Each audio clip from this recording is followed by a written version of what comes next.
Hello, I'm Billy DeVore. I'm a stand-up comedian and co-host of the new Nasty Boys, and I'm here to talk about Tame Impala's Lonerism. Hey, welcome to the club. Hey, thanks for having me in the club. I'm so excited.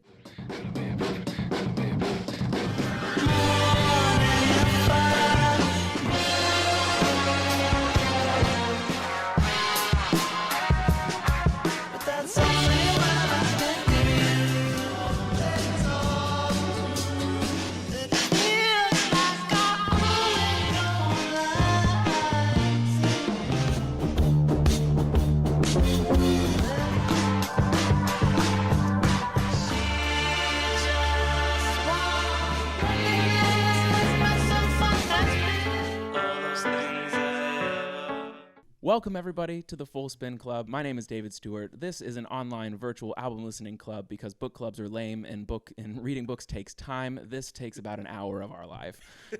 So today, like he said, we're talking Lonerism by Tame Impala. So to get us started, get a little warm up here, Billy, give me like one sentence of how you feel about Lonerism by Tame Impala. Great question. How I feel about Tame Impala, Lonerism. Lonerism captures a moment in my life where I reflect positively and negatively, and this album sums it up perfectly for me. Oh, that's really awesome. I have a question about that later in the show. That's like, cause like it is such a timestamp, and I think in everybody's life, like the first time they heard this, and so I also really feel that way, where it's like really ingrained in like a certain time of my life. Same. So that rules. Yeah, every album that they put out is like a certain, like captures a certain, like, I don't know, I look back fondly on like when those albums came out and looking forward to them, and then reflecting on like those like couple months I listened to those albums, and vividly remember like certain feelings I had, what I was going through in life, growing as a person.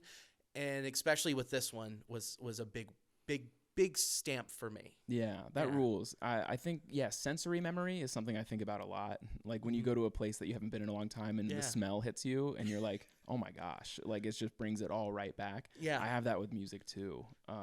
I think most recently I've been living with the Hot Mulligan record, Why Would I Watch, for a long time.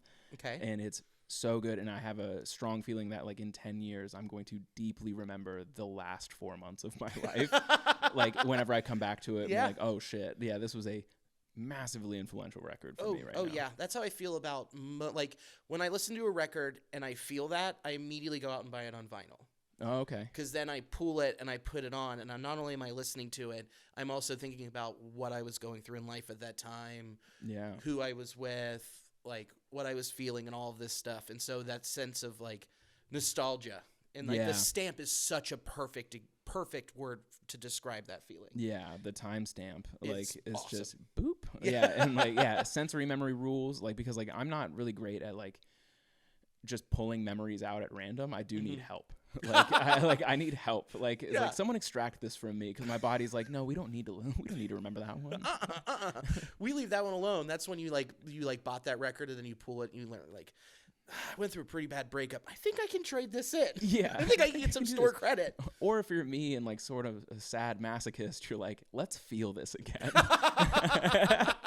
that like first memory, like growing up, and I remember that first memory of like having that with a friend was the Flaming Lips, and then it was Pink Robot, that whole album.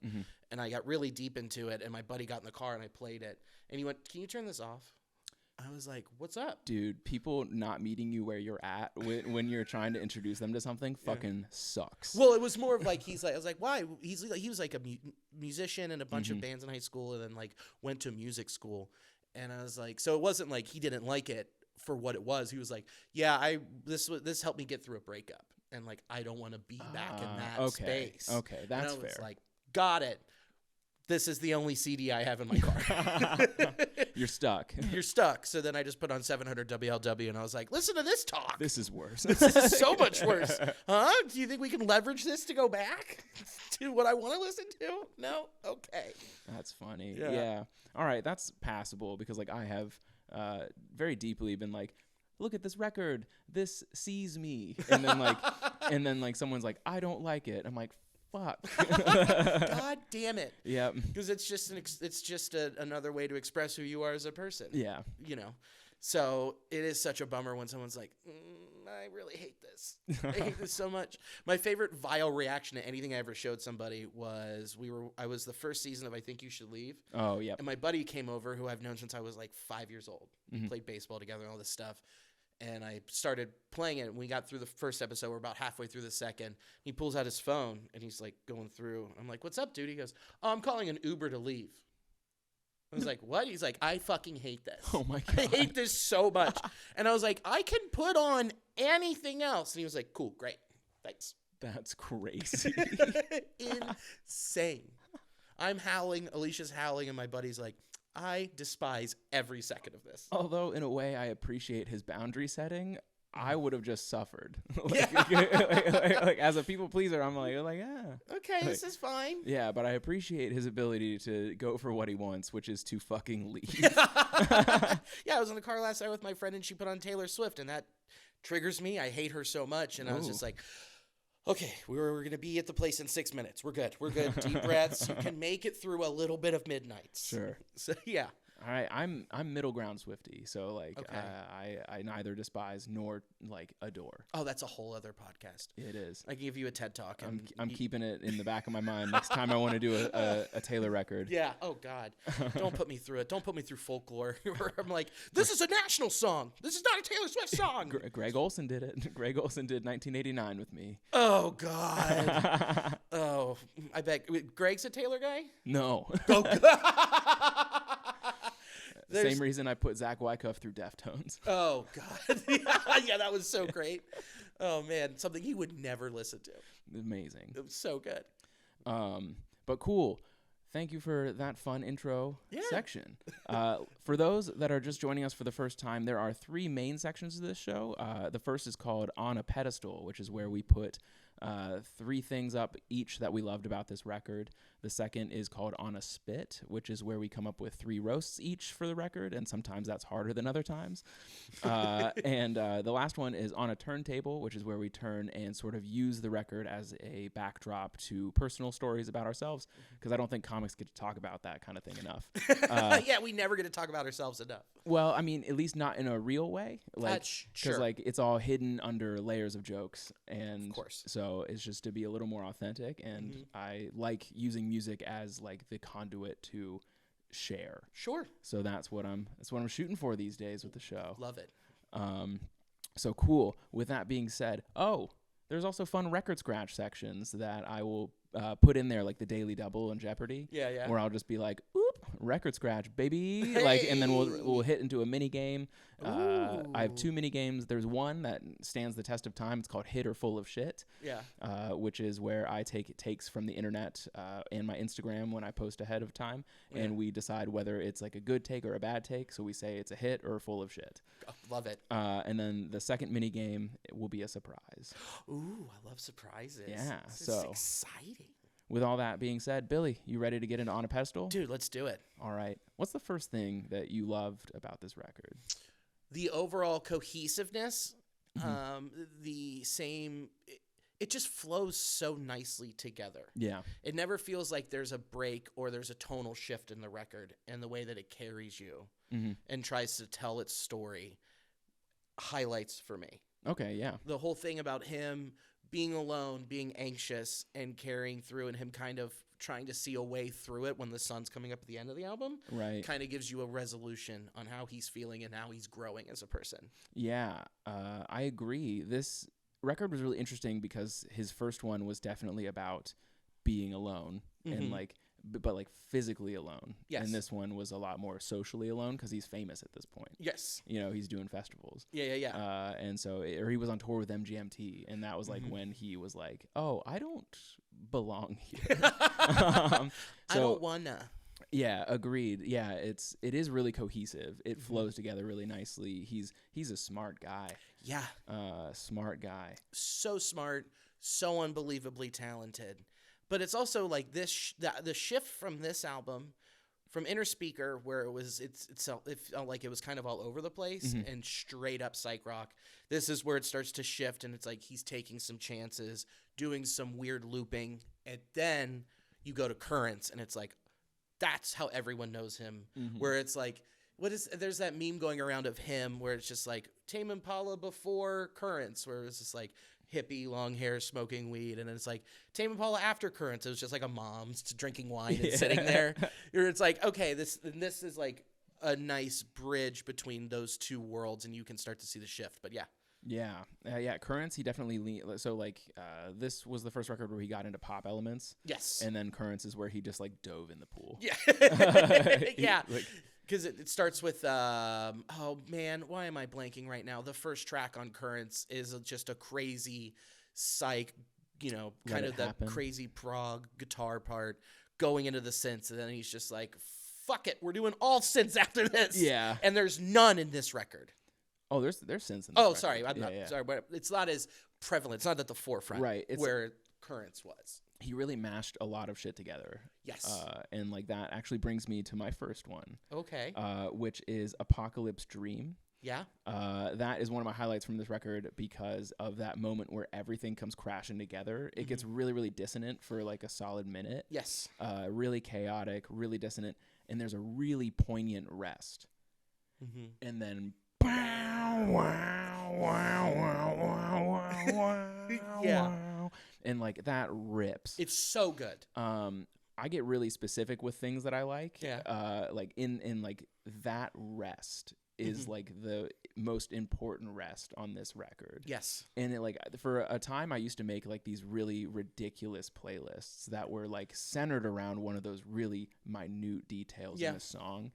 And like a lot of times I would come back to the concept of the poignant rest. Yeah. Where like, it's like, where does it come in? Where it's just like, and like it's such an important break in noise. And then we're back. Yes. So amazing. It's so good. And he does that really well on Currents too. Yeah.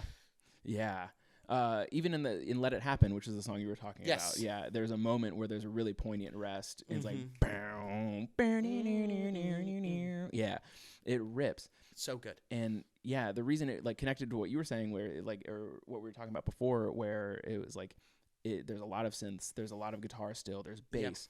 And I think that moment in Apocalypse Dream, when it all comes together, is like when all of those dissonant things that were doing different things before the rest came together to make one actual moment of radness. Yeah, it's so, and I think that what allows him to have that freedom and to be able to think in that mind space and create that is that it is just him. Right. It's crazy to think of that, where he's just like sitting in his house in Perth on the ocean with just tape loops, guitars, all of this stuff, and he's just like, I can do whatever the fuck I want. I don't have to bank on anybody else being able to do this shit. Which is such a weird double-sided sword of like working alone versus collaboratively. Yes. Because I bring up the concept of like collaborative working a lot on this show, in the sense that like, so one of my least favorite things to feel ever, like emotionally, is discord. And like that is what makes the best records. Sure. Is discord. Yeah. And so Tame, if we want to call him that. Sure. Kevin manages to find discord by himself. Yes. Which is fascinating. Yeah. But like, I don't think I hate discord so much I'd rather work alone. Sure. And so when people work with me, I'm like, I'm conflict avoidant in huge ways. But like we talked about it on the Blink-182 episode, that the discord between the members of the band is what made that record rule. Yeah, agreed. And like same with Tool as a band. Yeah. Like they all hate each other so fucking much that like, but it's what makes it work. Compromise is like, if you want to go far, go together, that kind of thing. Yeah. But like, I can't imagine being Kevin and being like, I can do it all by myself. It must be nice. Gotta be nice. Because that's the good side of the sword, is like it's nice to not answer to anybody. But at the same time, I wonder what compromise means for Tame Impala. Does it get better? Does it get worse? That's a great question. Because then you think about it and there's that discord that creates where it's like, I fucking hate this and I hate that you're doing it this way. Yeah. and it's only him, so he's got to find a way to pull that in himself, and that's got to be even more difficult. It's got to be crazy. Insane. Yeah. Which also why I think he's leaned more into producing as of late. Yeah. Especially producing this Dua Lipa album that's coming out. Ooh. Yeah. That's going to rock. Dude, it's going to those 2 singles they put out, I'm like, this stinks of Tame, and I love it. Yeah. And also too, like he hopped on Track with Justice, and that album's coming out soon. What? And it's so good. I am not following Kevin Parker's doings as much as I should be. I am. It's crazy that when I listen to this, it's the perfect music to disassociate to. Oh, sure. But then I'm so locked in on every little thing he's doing where I'm like, I'm only locked in on you. But then when you start, I'm like, oh, I'm out of here. Hell yeah. All right, man. What's your second thing that you love about this record? Oh, boy. It's going to sound silly. I just love how the album cover itself portrays the whole record perfectly, where it's him locked out from nothing. It's just like a bunch of people, and that shows, and it puts in the example of like how he's there physically, but mentally checked out, afraid, anxious, doesn't want to be around people. Right. He feels like they won't let him in, which is proven right here. Yeah. And it's funny when people so in researching the record and all going down the YouTube rabbit holes and everything, everyone does say what you said just now of he's outside the bar. And I was like, that's kind of presumptuous. And then I found out he did actually take the picture. So everyone is correct in so it's not a representation of him physically being behind these bars away from these people. It is actually a representation of him because he did take the photo on tour. That's so cool. I did not know that. Yeah. So I was like, these people are being awfully presumptuous of being it's his point of view. And I was like, no, it really is this time. Yeah. That's so awesome. I didn't know that. Yeah. He took the record or he took the album art. And the other cool thing was that it wasn't called Lonerism until the first few pressings had already been made. Really? Yeah, it was called Loner Pop. Okay. And he and it didn't hit him until after it started the pressings and so there are a few floating around out there called Loner Pop that are now kind of quasi collector's items. That's not quasi. That's got to be a collector's item, dude. And so that was an interesting fun fact I found going down said YouTube rabbit hole. I did not know that. That's awesome. So yeah, the album art is rad, which it brings me to you pointed it because this is actually the first record that I've done on this show where I have the vinyl. Oh, no shit. Yeah. My vinyl collection is very weak. It's new. Okay. Because I waited until I got all other big purchases out of my life. Okay. I bought a house and and I was I can't be frivolously spending $40 on a vinyl right now. Sure. I understand that. And so when I moved, I bought myself a present of the record player over there. Nice. And started, slowly getting vinyls that I like. And it's been fun. So I got my record player when I was 20. Oh, wow. And I'm 33. Mm-hmm. So I have over, I would say, close to 500 records. Yeah. And it has moved. I've got a shelf kind of like that where it's my record player's on top. I've got a full system, subwoofer on the side, and it is packed to the gills. And I have moved to just my records expanding everywhere. I have a little table next to my TV and record player where I bought this new record, and it just sits right there and it's still in the plastic. Where I'm I just have $29 sitting right there. Yeah. Fuck, why do I not put this on? It's funny, man. I am also so picky about what I buy because they've become a commodity and they are expensive. Yes. I'm so picky that I like the music I like, and I know people that have hundreds and hundreds of records, and they're all vintage, and they're much larger music nerds than I am, and I feel weirdly insecure when I'm I want to buy this Fall Out Boy record because this one rules. This is such a good record. Yeah, and that's one where you're I can go get this at Target, and have no one judge me. Yep. Where if you go to a nice record store and you're coming up and it's I've done this before where it was I was getting Alicia Dua Lipa, and then I found Duran Duran record I didn't have because I love Duran Duran. I think that's my biggest guilty pleasure. Nice. And I went up to the counter and I'd put them down, and the person picked them up and looked at me. It's didn't expect this from you, dipshit. And then bing, bing. Yeah. Yeah, I'm constantly buying very poser records at the shop right now. Yeah. Like, I'll be like, and the Strokes, please. Like, how do you not have Room on Fire already? Whatever. Okay. And I was like, I'm sorry, I just bought this record player because I was responsible. Like, I'm not here to impress you, Gene. yeah, I'm here to buy my shit that I need, and we move on. Yeah, move on. Everyone's got to start somewhere. Exactly, and you've got a great start over here. Yeah, thank you. Oh, yeah, of course. But hell yeah. Yeah.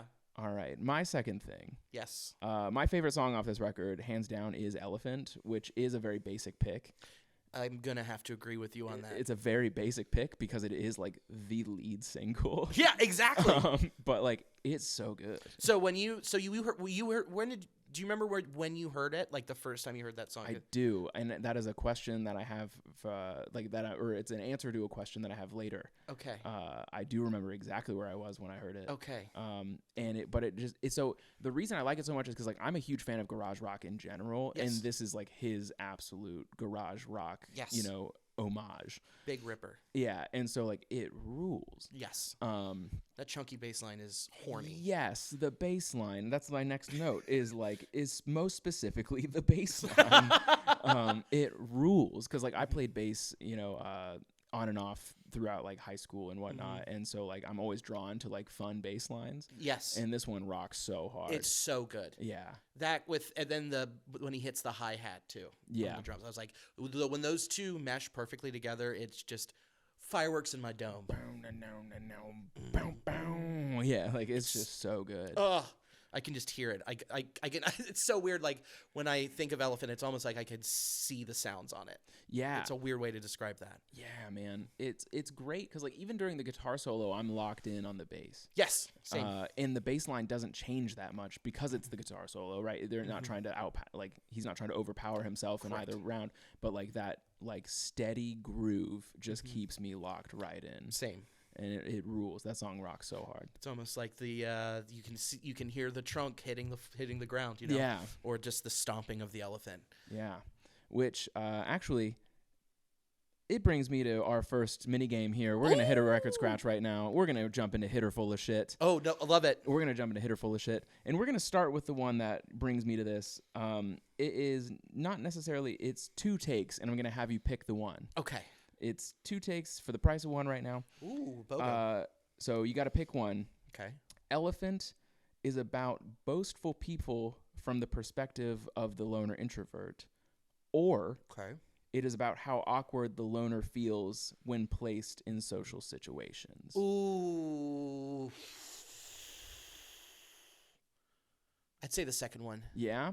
I leaned that way too, but as I was like combing through the internet for these takes, I was like, I see both, and I don't like that.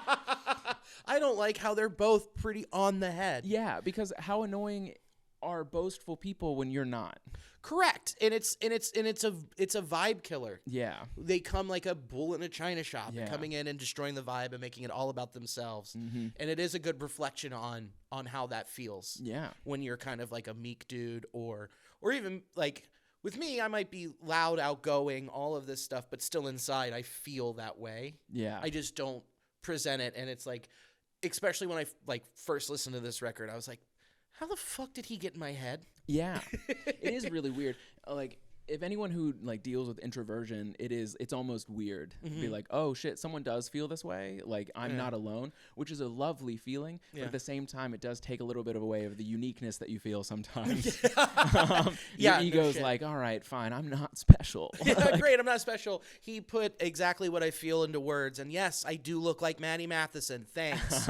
I'm not unique. Yeah, I missed that line in the record. It's yeah, Kevin, it's in the liner notes actually. He's like, I look like Maddie Matheson. You're like, what the fuck? What the fuck? How did you get my full name and address? Get out of my head. Those are the last four of my social. What the fuck, Kevin?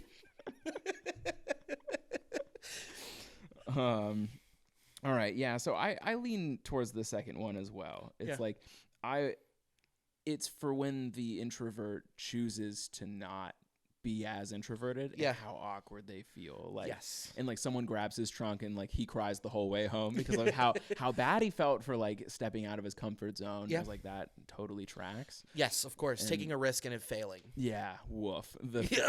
As comedians, we feel it all the time. All the time. Constantly. Ugh. But all right, so now that one's a hit because we chose the right one. Yeah. Yeah. Are you ready for your next hit or full of shit? Hit it. This one is some context is from probably just right after this came out. It was right after Currents came out. A 15-year-old told me this take, and it has sat in my brain for 10 years because Currents came out like almost 10 years ago. Oh, that's wild. And Tame Impala is the next Led Zeppelin. Hit or full of shit? Full of shit. Deeply full of shit. So fucking full of shit. So full of shit. I've sat on that for 10 years. Dude, you dipshit. You fucking moron. I guess he hadn't listened to Greta Van Fleet yet. Well, they were probably not born 10 years ago. They're children. Yeah. Actually, what was it? I think it was 2017. Was it 17 or 18? They played that skate park in northern Kentucky. Ollie's? Yes. Yeah, and then the next month they exploded. That's crazy. Wild, right? That's such a weird story because like I spent a bunch of time at Ollie's as a child, like in like the mid 2000s. I was hanging out at Ollie's. Yeah. Because like I despite being a fat child, I still like fell in line with like the skater mentality of things of like the system is fucked, my parents are mean, you know, and like we all had a pair of the chunky DCs, dude. Yeah, well, chunky DCs will like so in my head, skaters are the art kids that didn't want to be labeled as art kids.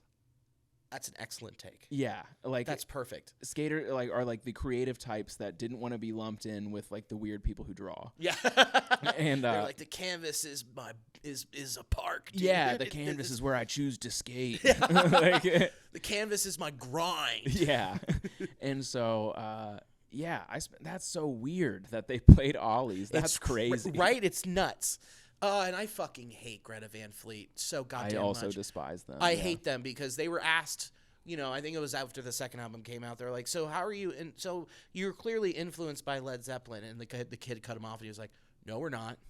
Okay. I'm like, you fucking serious? I hear this. Okay. It is a cover band. Yeah. With your own words. Yeah, dude. It sucks. Shameless rip. And he's just like, no, we don't sound like that. Who's Led Zeppelin? Shut the fuck up. Same thing. Dork. He would say the same shit if he was like, did you copy their homework? And he's like, no, my name's on it. like all you did was change the name on this paper, dude. Yeah. That is it. It's it. It's like he threw like into AI. He was like, Led Zeppelin sounding band, but with my words. Yeah, but with my lore, which is worse. Which is so much worse.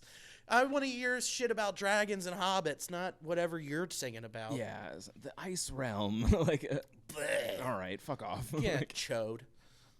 God, I hate him. Yeah, dude, I've gotten in many a debate about Greta Van Fleet. Well, there shouldn't be a debate. They fucking suck, and then you move on with your life, and then you don't let them take up any more of your time. Exactly. We're right. We are white. And that is the last we'll be saying about that. Amen, brother. Amen. All right, last hit or full of shit here. Okay.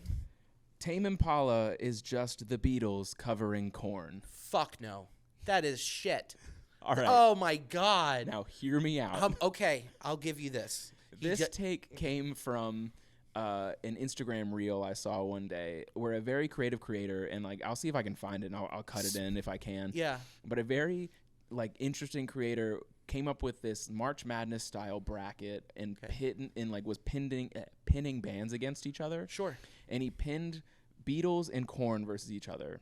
Okay. And so the premise of the reel was like, I'm gonna have a song where Korn covers the Beatles, and then I'm gonna have the Beatles cover Korn, and then we're gonna see who's his best and who comes out on top. Ladies and gentlemen, the Beatles. 1, 2, 3, 4. Feeling like a freak on a leash. Feeling like I have no release.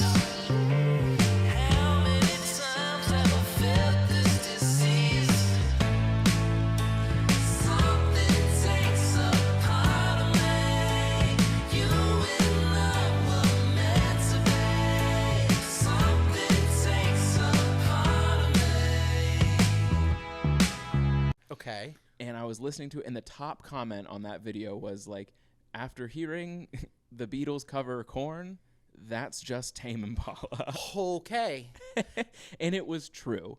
Like, Okay. like when you put like, it sounded like Sgt. Pepper's era is where he landed, like with the era he chose to like do the Beatles. Okay. And they were covering like Freak on a Leash.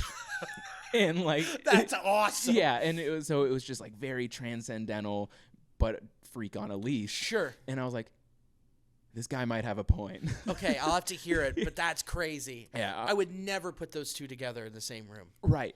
And like only because of this like very creative Instagram reel That's where nuts. it's like it is. I'm like, this guy's onto something. He's figured something out. Okay, all right. Well, I'll give it a listen, but my initial reaction is visceral and anger. Sure, of 'Cause course. I'm like, fuck that. No, but like, so I'm gonna say pending hit because like I'll show you after. Yeah. Like I'll show you after. It is fascinating. Yeah. Like, I mean, here's my thing with the Beatles. Like, I get it. They changed music. I understand. But it's like our age. yeah. You can't be like, they're my favorite band. I'm like, no, they're your grandpa's favorite band. Yeah, it's true. I think the people that choose to have the Beatles be their favorite band at our age or Yep. younger are just trying to be pretentious. Of course. It's like I don't have a great analogy for it, but it's like choosing to like classic literature over literature that actually resonates with you. Sure. You know, like it's like Dostoevsky is my favorite author, and I was like, well, yeah, Yeah, sure. sure, but like I think we're allowed to like things that are from our time. Like just because he did it first does not mean he's the Agreed. only one you can like. Yeah. Which is interestingly the argument I got when talking about Greta Van Fleet. That is the literal argument I got. Just because they weren't the first to do it doesn't mean I can't like it. Sure. And I was like, my rebuttal was, well, when they are copy and paste, that is different. Correct. And I was like, I'm mad at Greta Van Fleet for not digging deeper Yeah. and like digging deeper creatively. Of course, They're yeah. obviously talented. Extremely. They're obviously talented, but they are not digging deeper within themselves to push the genre forward Yes. into today. Yep. They're just reaching back. Yep. It's like when you hear a comic with a really good premise. Yeah. And then it's just the easiest punchline at the end. You're Yep. like, what the fuck? Yeah, I You see it could have all the done a time. little bit more work. Yeah. You could have dug a little deeper, Mm-hmm. found yourself in there somewhere. Yep. And you just decided to go with a fart joke Right. or talk about your dick. Yep. Like, way to bail, dude. Because there are bands that say Led Zeppelin influenced them very heavily, Of course. but they are remarkably different Exactly. from Led Zeppelin. So like Coheed and Cambria is the often the one I choose because like they have a ton of lore. Yeah. They're all very talented and it's all very reminiscent of Led Zeppelin, like in the like the lore sense, right? Sure. Like writing long form stories through music. Yeah. That's all very Led Zeppelin-y. And the shred, dude. Yeah, and the shred. Just and the the other shred. and the other one is Tool. Like Tool covers No Quarter Yeah. live, and it rocks. Oh, I bet. And so it's just like okay, and like both of those bands in their own lanes are equally as amazing. Of course. You know, and like, but they dug deeper and made it their own. Correct. So like for me, Greta Van Fleet lacks identity outside agree. of their own, Sure. which is just like. You are shells. Like you're Sure. not showing me who you are. You're showing me what you'd rather be. Of course. And that's what Kevin is so good about, is not doing that and digging deeper and blending all of this shit together. Yeah, he does make it his own. Yes. But there are a lot of comparisons to others, Of course. which we'll get into in a little while. Of course. But back to our regularly scheduled programming. Thank you for participating in our first record scratch of the day. Hey, I loved it. Ding, ding, ding, ding. And so, do you have a third pedestal? Third thing you love about this bad I boy? just fucking love this album so much. Where it's like, so what I talked about with disassociating, and I go on this journey where I don't even. It's one of those albums where I can't sit and dissect because I love it so much, and that I hear it all as one piece. But it's not on the record, but it technically is a part of the record. I think it's the Mind Mischief music video. Oh, okay. Have you seen it? I haven't. It's awesome, but it's also one of the things I'm going to shit on. it's like this student's in the classroom and ends up having a relationship with his teacher, and like they go to the car, and they, as soon as they get ready to have sex, there's just these wild animations that happen of him going on this journey and getting into his head. And it's probably my favorite music video ever. That's fascinating. So whenever I think about this record, and when I look at it, I immediately am taken to that music video. That provides such a wild context to that song. It's absurd. That provides a very interesting context to that song that I did not think of. Me either. I would not have assumed that song was about sexual assault. About an age gap relationship with someone in power. Like, that's not... Never would have thought of it either. And I'm also coming off watching Quiet on Set right now. And like... Wait, is that the Nickelodeon thing? Yeah, that's the Nickelodeon Oh, thing. my God. Yeah, no, thank God MLB The Show came out this week, because I've already logged 26 hours while my wife is downstairs watching it. It is. Yeah. It's tough to watch. It's tough. And, well, also, I grew up without cable. So I had regular TV. So, like, everyone's like, I remember watching all this stuff. I was like, I remember watching PBS, Wholesome Arthur. Yeah. No one tried to rape Arthur. Yeah, no one was diddling Arthur. Yeah. Yeah, no one tried to finger Buster. Yeah, Mr. Ratburn, chill guy. Chill dude. Chill mentor. Yeah, exactly. Took his job seriously. So seriously. So, yeah, yeah. Poor Amanda Bynes. Oh, yeah. Oh, that she's not the only one. There's a very, like, I won't spoil it. Oh, please. I don't want to spoil it. Don't spoil this assault for me. Yeah, dude. But, like, there's, like, a head-turning one, and you're like, oh, no way. Oh, come on. It is sad. Yeah. But my last one is the groove section in Keep On Lying. Oh, yeah. Which is sandwiched between the big hits of the record, which are We Only Go Backwards and Elephant. Yeah. And I speak on it more later, but like the groove section is so great in that song. It's so good. It's an amazing zone out. Yeah. It's a great zone out, and also just the way that the album starts with "Gotta Be Above It."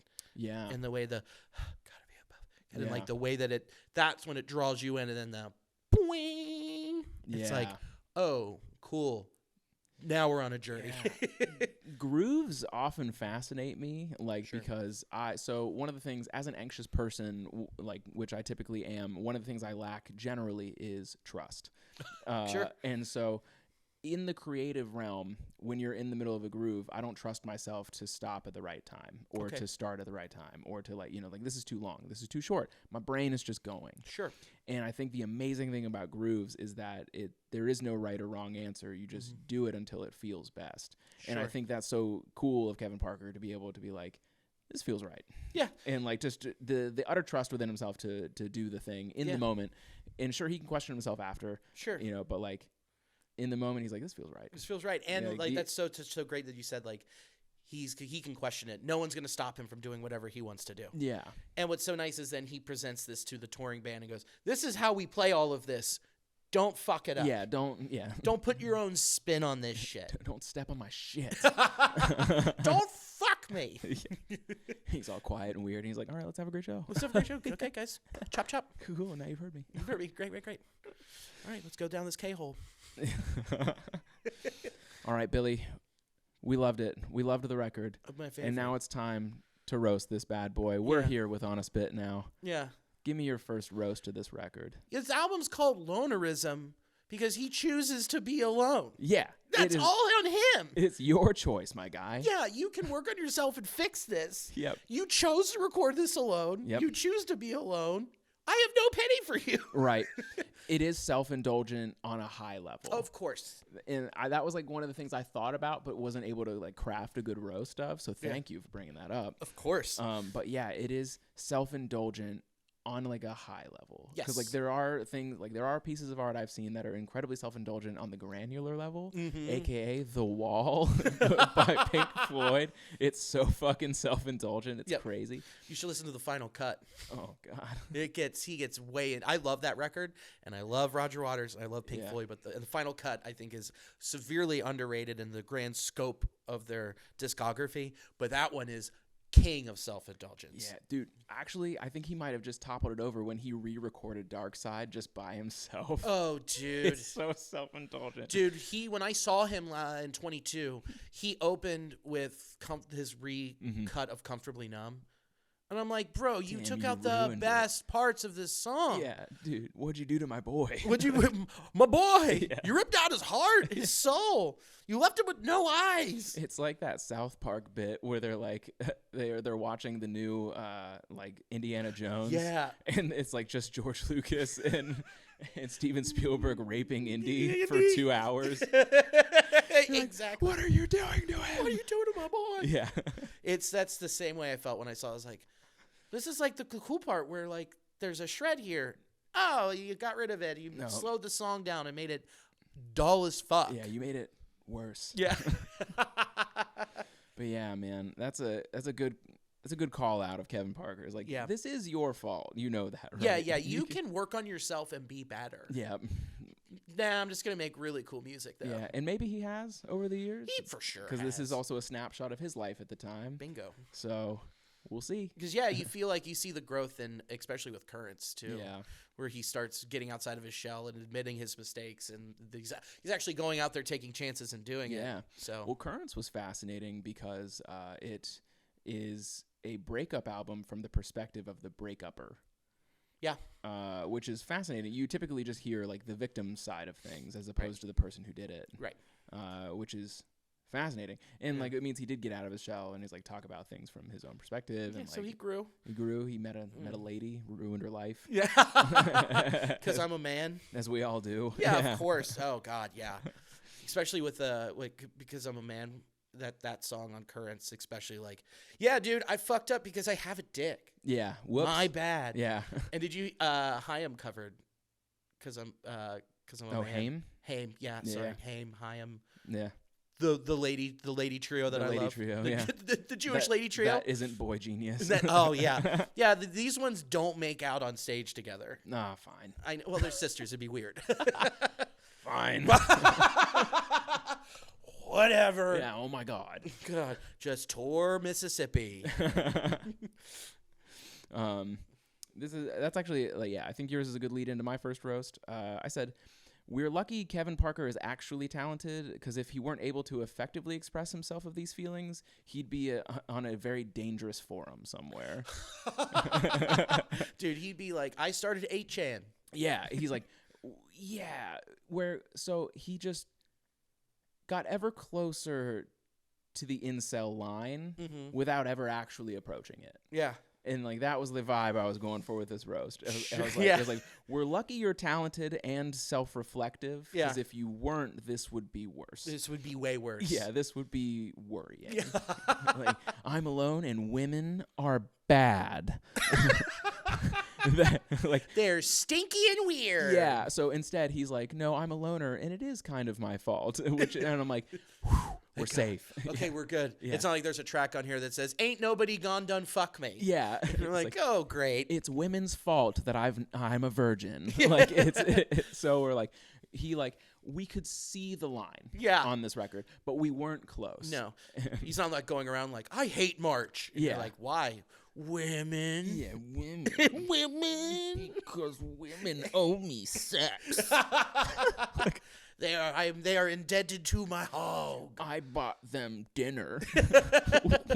I at least want a hand jibby whippy. That's the face of someone with too much cum in their body. Yeah. It's the face of a lot of things in their body. A lot of pent up trauma. Like just, ooh boy. Yikes. Yeah, I'm glad that that's a great point that he gets up to that line and then he's just like, all right, I got to the line. I'm going to go back. Yeah, I'm going to go back now. The line is comfortably in my backyard. I'm going to go back in the house. I'm going in the house. Yeah, no shit. God, yeah. But yeah, that's my first roast. Is That's a that good we one. were close to danger. We were so close to danger. I'm sorry, I could not think of two more just because of how much I fucking love this band and I love this guy. All right, so we'll that's- fly through. I mine. had one, okay? Yep. And it was really well thought out and prepared and ready. And then I was listening to this record last night. I was on the side C, and I was just like, I can't shit on him anymore. I love this guy. Yeah. I love this Australian sheepdog so much with that long hair. It's okay. I've brought people on here to try and roast Kendrick Lamar. You can't. He's the GOAT. I did. Yeah. I wasn't proud. You pulled yourself. I'm not proud. You pulled up the bootstraps and did it. I'm not proud. Check out that video if you can. Yeah. Did you listen to the Future Metro Boomin? Sure did. Yeah. I was happy he did it. It was his he rips it. Scathing. Loved It's it. unreal. Yeah. And Whenever he features, he's just a murderer. yeah. Hip hop needs that right now. Because hip hop's gone so stagnant. And I agree. It's Control verse part 2, right? Control came out when hip hop was feeling stagnant, and it just revved everybody right up. Yep. And hopefully this revs Drake up because he's so boring now. Oh, Drake has sucked for years. Yeah, he's been real bad for a long time. It was so bad. And so hopefully that revs him up. If not, hopefully it revs up J. Cole or the rest of Dreamville, because Dreamville has some deep talent on it. Dude, it's stacked. so good. Yeah. Stacked. But overall, that album, I felt like it took to that point. It got to that track, and then it fell asleep for a while. Yeah. And then the last 4 songs, I'm like, oh shit, these are bops. And then it ends, and I'm like, cool, we almost got somewhere. Almost here. got it. Yeah. Almost got somewhere. Yeah. We're living in a world where albums are too bloated, where they Yeah. feel like they've got to fill some time and do some shit. They are and really that bloated. album does not take any fucking real risks, and that's what's disappointing, because those two are so talented. They are. It was because Metro's solo record that he put out, Heroes and Villains, was Banger. so good. Banger. So good. Yes. And then you're like, cool, these two together. Yeah. Ooh, buddy, I little- love Future. And then I was like, oh, A little sleepy. A little sleepy. Fuck. But grateful for Kendrick's verse because Me too. it'll stir shit up, and that's exciting. That's always exciting. All right, so my next 2 roasts, I'm bummed this record wasn't hornier, because then I could call it bonerism. That's fantastic. I was just like, damn, this could have been Yeah. hornier. Well, it's But then again, that kind of goes into my first roast where, if it were hornier, I'd be scared. You'd be scared. Yeah. You can still call it bonerism. I mean, lonerism, it is. That's what I call it when I jack off at home. Oh, yeah. It's like, I'm going to go listen to bonerism, and it just means you're just going to go Jack it. jerk off. Yeah. Stand above my toilet, and I'm like, this is a true lonerism right here. Stand above your toilet, brother. You're 33. Yeah. It's your house. I know. I'd like to keep it clean. You can only ruin so many hand towels. All right. That's fair. That's fair. You get it as a homeowner. You get to the fair. point where you're like, do I just keep washing these? This is what my life is. I'm washing these, and then I'm gonna clog my. That's all my- life is. That's the boulder we roll up the hill, man. That's the boulder we roll up. Yeah, that's the whole thing. People think Sisyphus was pushing up a rock. No, he was just touching his dick. Yeah, that's all it was. He's just washing his towel, man. You wash it, you fill it up again. You fill it up again. You wash it. Yeah, that's life, dude. Yeah, that's life. Washing cum rags and then waiting for them to dry. Yeah. Oh shit. All right, the last one I had was "Feels Like We Only Go Backwards" is an appropriate title for a song that sounds like he went back in time and beat up John Lennon to take it from him. Whoa. That's a great bird. That's great. Because when I first exposed people to Tame, they were like, "Man, he sounds like John Lennon." And I'm like, "Shut the fuck up." On that song in particular, it's like he went back in time and kicked him in the nuts, and he's like, "That one's mine." It's mine. Yeah. He's like, "Hold on, I'm gonna put a second knife in your back." Yeah. How about that? Got ya. Which brings us to our second record scratch of the episode. What? This one is a mini game. It's called Lennon or Parker. Ooh. Okay. I have quotes. I have 3 quotes prepared. I'm going to read them to you. You're going to guess who said it. Okay. So the first one is, "It's a lot harder to reach people's hearts than people's brains." Oh, that's John Lennon. That's Kevin Parker, baby. Shut the fuck up. God damn it. 0 for 1 off the rip, dude. That's Kevin Parker, baby. Oh, shit. Exactly, because they're the same person sometimes. Yeah, I know. It's disappointing. We don't like to say it, but Yeah.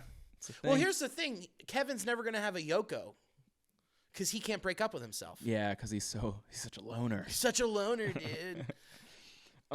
Next quote: "Making music is spiritual. I'm not a spiritual person, but music is sacred to me." That's John Lennon. That's Kevin Parker, Shut the baby. fuck up! God damn it. Fuck. Damn. I didn't realize he was such a chode. God. Oh, I'm here wrecking dreams. Dude, you're ruining Kev, dude, my baby boy. All right, finally. Surrealism had a great effect on me because then I realized that the imagery in my mind wasn't insanity. Surrealism to me is reality. Kevin. John Lennon. Son of a bitch. God damn it. I'm mad. I follow all these projects. I know what he's up to, and I can't name one of his fucking quotes. God damn it. Hell yeah, baby. God, you got me Successful good. minigame. 0 for 3. I feel like Yoshi on the ball right now, falling off the side of the cliff. Oh, boy. Damn it. Gotcha You good. got me real fucking good. But we've had our fun. We've roasted the record. I roasted you for not being able to pick out a quote. You got me so good, dude. Are you ready for our final section of the show? Please. On a turntable. Okay. So for those that don't know, I send these questions to my guests ahead of time so that they can listen with intention and maybe think of something new that they maybe haven't thought of throughout listening to the record. Because some of these records are like they come on and they're listening to it for the first time. You are a huge Tame Impala fan, and I knew that, so I tried to like pick at your brain to think about it maybe a little differently on this time around. First of all, was I successful in that? Did you think about anything new? Dig up some old stuff, maybe? It was nice to just put it back on because I had put them on a shelf for a while, and especially this record, my go-to is Currents, and I throw that on I can put any one of those songs in a playlist, and it makes it great. Yeah. And I add a little flavor, a little spice to it because it does cover a lot of genres, and it's never too aggressive. With this one, I just hadn't picked it up in I hadn't picked it up in over, I want to say like listening to it front to back in like 2 years. Okay. I'll listen to some tracks and stuff, but like there's a chunk where it's like a 3-song chunk, starting with Mind Mischief, and then I listen to those, and then I'll like have that in a playlist or listen to something else. But yeah. It was just great to really dig back in and listen to this record. Yeah, I think revisiting old stuff is fun with like new lens. You know, like the my 30-year-old lens versus like my 25-year-old lens. Absolutely. You know, and I think it brings up new you catch new things. Yep. So I think that's what's exciting about this, and I'm ready to get in. You ready? I'm ready. All right. So the first question I sent you was, Tame Impala has such an undeniable sound that almost defined a certain era of like 2010s indie. Sure. Do you remember where you were when you heard them for the first time, and what song brings you back to that moment specifically? The first time I heard Tame Impala, my buddy Kyle introduced me to him, and we were in his car. He's like, dude, you're going to love this shit. And he put on, I think it was Inner Speaker, and I forget which track it was, but I was like, holy shit. He's like, doesn't he sound like John Lennon? I'm like, yeah, but he also sounds like if psych rock and ELO mashed up together. And I'm like, this is incredible. Yeah. How did he make music that I would like, if I knew how to play instruments, this is what I was targeting. Yeah. How did he do this? Yeah. How did they create a sound where I'm like, yep, this is exactly what I would be if I made music. Yeah. I have that with like other bands. Like I listen to so much pop punk that like I was like, oh my God, they're doing it. They made it for me. me. They made it for me. Yeah. Well, I'm all over the place, dude. I listen to like yesterday, we had 2 albums drop I listened to Future Metro Boomin, and then immediately listened to the Big Thief's lead singer put out a solo country album. It's like a country kind of album. And I was like, that's my span. Yeah. Literally everything except for like bad country, which is just pop country. I'm pretty all over the board as well. Yeah. But like home base for me is the pop punk folk. Okay, yeah, this is my home base. Okay, yeah. It's interesting to see people's home bases. Yeah. I talked about the concept of being undeniable at one point on this podcast. Yeah. And to me, the definition of undeniable is when you step out of your home base and you're like, this fucking rocks. This slaps. Yeah, so that's what it means to be undeniable, is that people outside of your genre are like, okay, this is amazing. This is so good. Yeah. Yeah.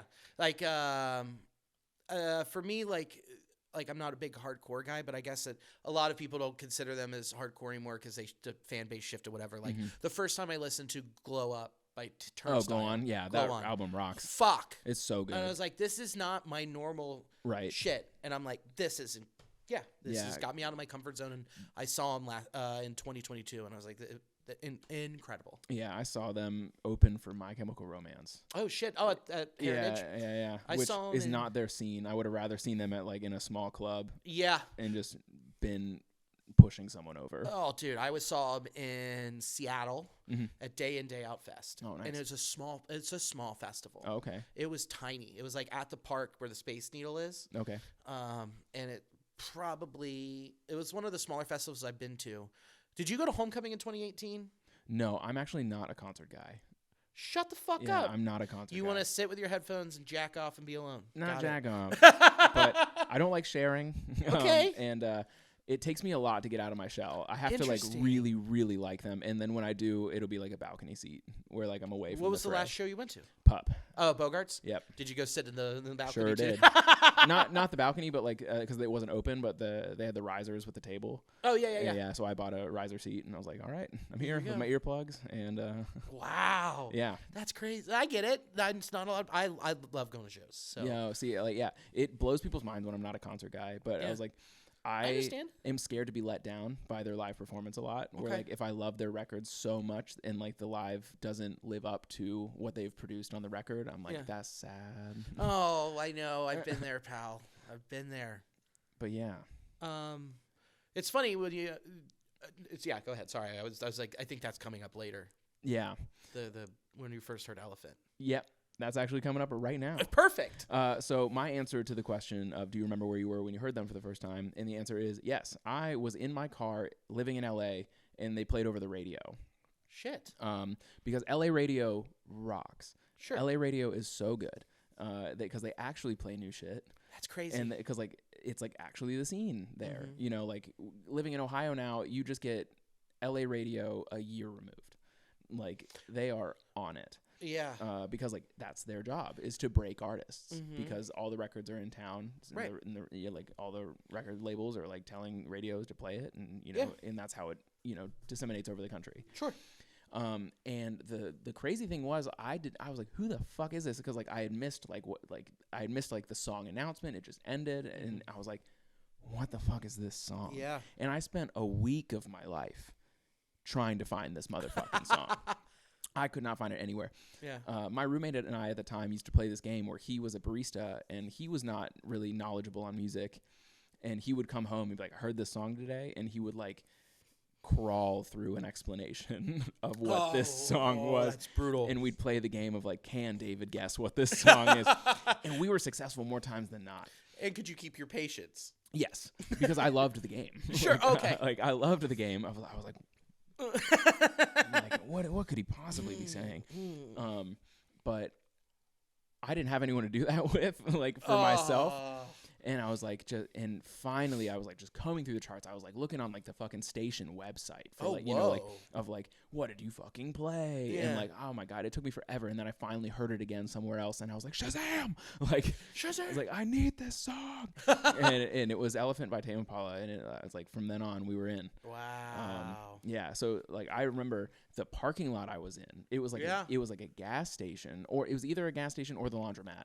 Like, and I just remember the sun, like it was just blue sky, LA. I remember the car I was in. I was like, what is this? So what a weird timestamp. Yeah. And it was crazy. Whenever I think of that song, this is crazy. Shows how old this track is. BlackBerry used it in a commercial. Oh wow. And that's where they got their big come up. It was like the BlackBerry Bold. Right, because like I say LA radio is on it, and they are, but like he was more popular in Australia, obviously. Yeah. So like this was like 2013. Yep. And like the album came out in 2012. And so like we were already a year into this record before it even hit LA radio. Yeah. And so it was a wild time. But What a time to be alive. burned in my brain though. Roasted. Dude. Yeah. Just branded in there. So goddamn good. Yeah. But yeah, so whenever I think of dun, dun, dun, dun, dun, and whatever, and then I'm like, someone using their thumb to like use a scroll wheel on a BlackBerry. Yeah. That just comes to mind. It's crazy. Yeah. Man, this record is old. Yeah, I feel old, man. This sucks. Yeah. Well. 11 years have passed since this record came out, and I've learned very little. Yeah. Have I grown as a person? Hopefully. All right. Next question. This album is cited as a shift from the physical loneliness Kevin Parker was feeling in his first record to the more social loneliness post-fame. Does that feeling of being surrounded by people while still feeling alone resonate with you at all? And what song best describes that, like your personal brand of that feeling? Ooh, good one. Yeah, I can feel that, and it does resonate with me. I'm trying to think about which one. Now I've got to look at the track listings real quick. I can't remember off the top of my head. Man, just Music to Walk Home By for sure is the one that resonates with me. Okay. I don't know what it is about that song that really sticks out. I just that's the one that sticks with me where I'm like, man, he's so fucking alone. And I feel him there. Yeah. Surrounded by people, but also still just so alone. Just in your head. Yeah, you can't be in my skin. Yeah. And you can't understand what I'm going through. So what I'm going to do is I'm going to put in headphones and go for a walk and be away and disassociate, which again, this album is so good for disassociating. Yeah. I'm on a similar vibe with my answer. So I think most specifically, I feel like a bad hang with comics. Oh, God, yeah. I feel like a bad hang in the green room. I feel like a bad hang at Mike's. I feel like a bad hang just kind of in general because, like, I'm often in my own head. Sure. And, like, the people-pleasing tendency of me, like, gets overwhelmed. And then I'm like, so we'll just shut down. Like, I cannot physically please all of you at once. And, like, I cannot do this. And so I'll just, like, shut down. Or I'll feel like I don't belong, or like imposter syndrome in some way, shape, or form. And I'll just like just be chilling. And I felt it like most recently at my own open mic that I run. Yeah. Where I will just dissociate beforehand, and like it'll usually be with music in my head. Yes. Where like I'm not listening to anything, but it's in there. Yeah. And like the song that does that for me is the groove and Keep On Lying. Like that song absolutely pinpoints what it feels like, because in the song he has people talking in the background of the groove, but like kind of it fades out as the groove gets louder. Yes. And so like that was like I was like, yeah, I feel like a bad hang, and like is like while everyone's talking about whatever shows they're doing, whatever they're on, or like whatever their life issues are, or like certain comics telling about their health issues, I'm like I don't care. Isn't it worse when you're in that situation and you immediately feel your social battery just disappear? Oh, draining. It's the worst. It's draining. And then you got to host a mic for 2 hours. Oh my God, yeah. I don't miss doing that at all. Yeah. So it's we're learning about myself and like what I'm able to bring to rooms, and like what I'm like, and just like who I choose to interact with. And that kind of thing is like who's gonna charge this battery versus who's gonna drain it. And like, it's crazy. And it's hard to recapture that charge again once it's disappeared. Where I'm like, like, go, boy. Actually, last night I was out to dinner with friends, and it's March Madness right now. Oh, it's crazy. Like, so any place you go, it's just crawling with people. It's loud as hell. Like, they're watching the games. And I remember the moment I was like, and I'm done. And, like, we got checks, and I was like, cool. I will not be joining you at the next venue. I'm going home.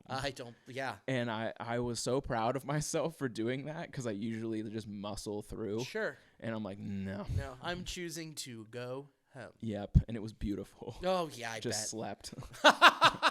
I did the opposite. I was at the sports book for like 6 hours. Yeah, it was awesome. It was great. It was probably not as loud as this restaurant. This restaurant was so overstimulated. Where'd you go? It was on the west side. That's where I grew up. Gotcha. And like my buddies all still live over there, and so we just went to like a sports bar on the west side. It was just insanely loud. You know what? The book was extremely manageable last night. Oh, good. Yeah, I could actually like talk and like move around. All right. It was great. There you go. Yeah. You going to the one at like the Hard Rock or the Banks? I go to the MGM Grand. Yeah. Because then I stare at the ballpark and I go, so soon. So soon. I get to be inside you. Thursday. Yeah, yes. All right. You ready for our last question of the show? All right. Given the age of this album, is there a song that stood out to you more or in a different way during this listen as opposed to other listens you've given it? No. No. I just because I've listened to it a million times, I know it forwards and backwards, so I don't ever really, I've never discovered something new about this record. Okay. Because like sometimes like Time. I get that. Time sure will shift your perspective on it, but if it's really ingrained in that time stamp of your life, I can totally get how you wouldn't. I remember it was the first weekend. It was 2014. It was the first weekend of like baseball. No, it wasn't. It was 2014, 4th of July weekend. I vividly remember putting this on in my apartment in Clifton with Alicia. We put the record on. I put the needle on. I opened up our front door, and I had some friends on the porch, and we had a mini keg of Oberon. There you go. And I remember pouring myself the Oberon, talking with them, listening to this record, hearing it stop, go back, flip. Yeah. Like that vivid memory where I'm like, this is exactly what I think of when I listen to this record. Interesting. Yeah. And so like that's just so ingrained. yeah, there's no overwriting that tape, huh? No. Yeah. No, one of my favorite beers ever, early 20s. Yeah. Getting ready to go do one of my favorite things with some of my favorite people. Yeah, that rules. It's just locked. Yeah, why overwrite that one? Never. Yeah. Nope. Yeah. It's there. So like this record never had like a full emotional grasp on me. You know, like obviously like I talked about like hearing Elephant for the first time and it was very groundbreaking. Sure. But this record is not one of them that's like core memory status for me. So I do have like this one, you know, like sounds a little different with age. Sure. So my answer was Mind Mischief. It's a great song. And because it is like, well, now with the context, this is a little different. Like the context you mentioned earlier of like the music video. Of the music video, yes. Yeah, questionable. So like I recently re-entered therapy to tackle some of my anxious attachment style and like abandonment issues. Sure. And I think this song really resonated with me with a different way, given my own personal context with like thinking about that.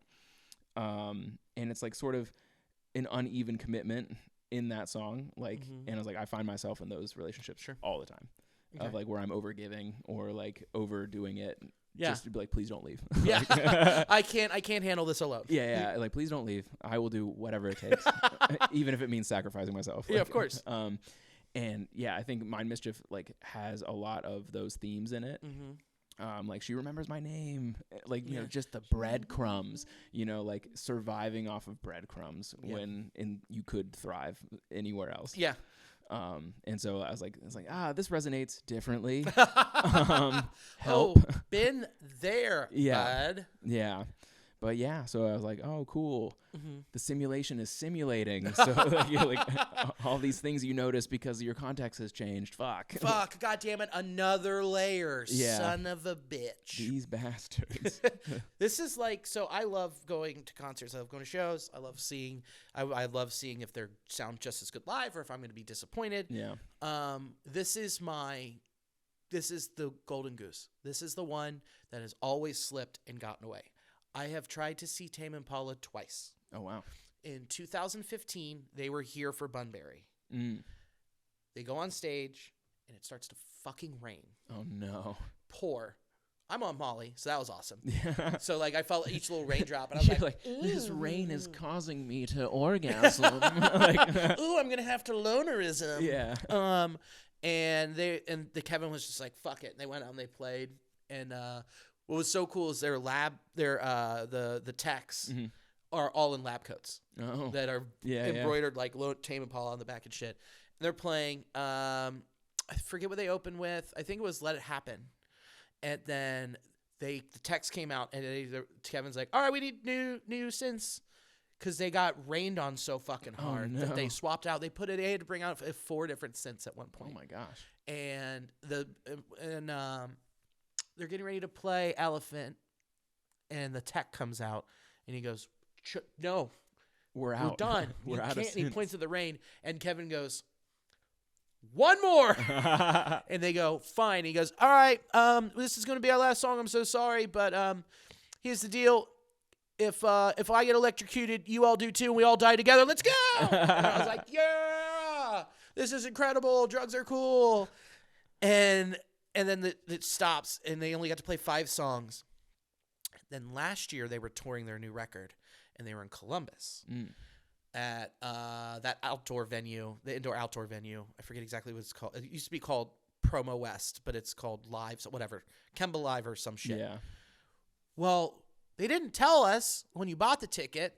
They weren't playing at the venue, at the outdoor venue. They moved it to the parking lot. They're like, it's like a festival. I'm like, no, I pay to be in your venue. I don't pay to stay in a fucking parking lot. Yeah, that's wild.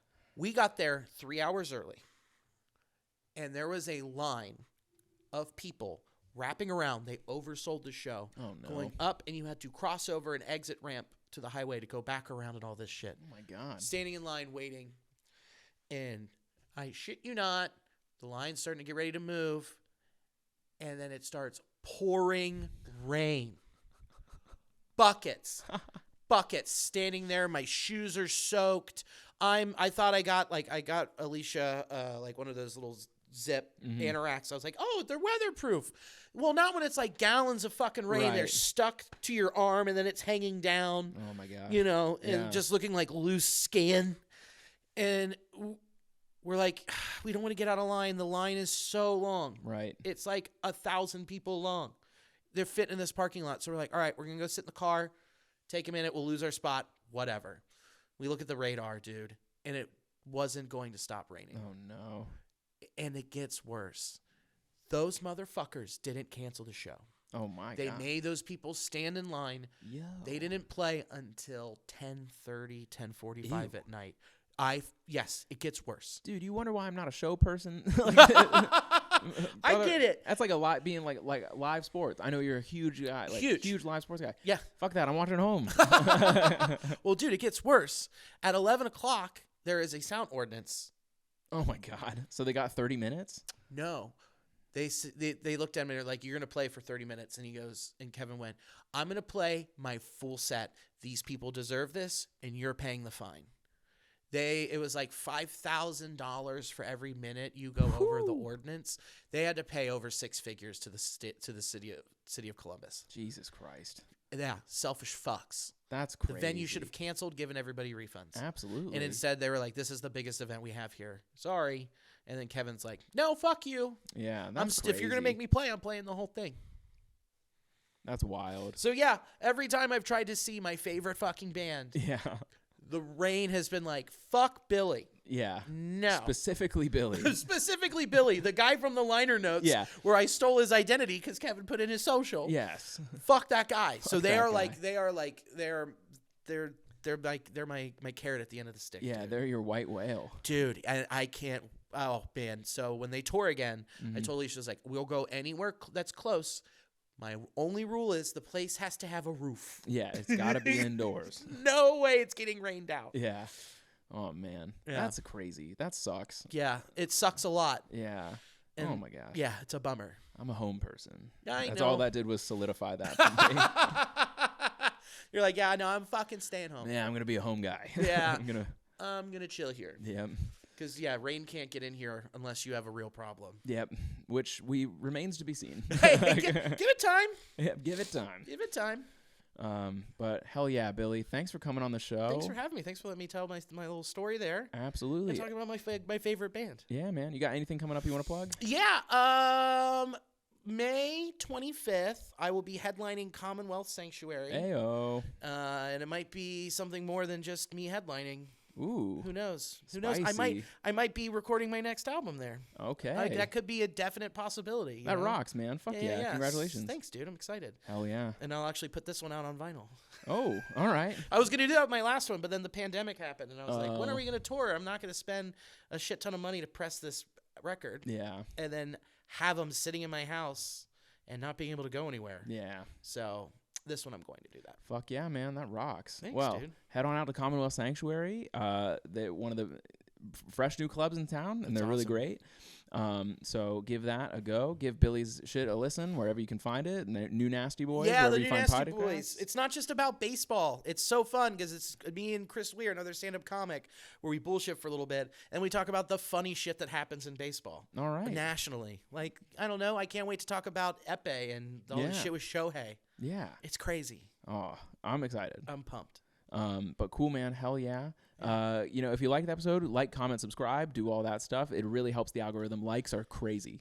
On YouTube, likes are very, very important. So do that. And we'll catch you guys in the next one. Thanks so much, everybody. Fuck yeah. Fuck yeah, dude.